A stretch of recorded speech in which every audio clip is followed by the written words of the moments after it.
Yes, so here in Khartoum, the government, the military council, has called for for talks, as you said, with the opposition, but it's unclear who exactly they would be negotiating with, since the opposition has largely voiced their extreme displeasure with what happens on Monday. Now, here in Khartoum, there are still roadblocks set up. There's a heavy presence of the Rapid Support Forces militia, which is accused of carrying out Monday's attack. And although unconfirmed, there have been many reports coming in. I've heard, perhaps a dozen reports today of different killings or other incidents throughout the various neighborhoods in the city. So it's a bit unclear what's going on, but things are still quite unstable. Do you have any information for us on these 40 bodies pulled from the River Nile? This is one of the things that has really shocked people. There have been some accounts of the Rapid Support Forces throwing bodies into the Nile, but this number 40 is more than I think anyone had previously reported. This was coming from from a doctors committee that is linked to the protests, but we have not seen these bodies yet.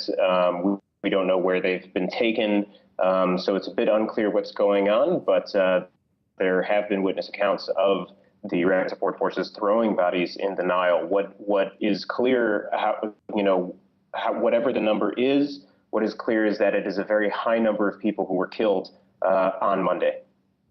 So is it looking like then, Jason, there's not going to be any political solution soon? This is a good question. It doesn't look to me like the military council has much of an interest in a real political solution. Otherwise, this horrific massacre would not have taken place. But now the military council is in a position to force a political position or a political solution on its own terms in the aftermath. So one question that I have is whether the protest leaders remain unified in calling for a civilian government, or whether some members of that coalition, certain political parties, perhaps more conservative political parties, will find it in their own interests to go along with what the military now wants.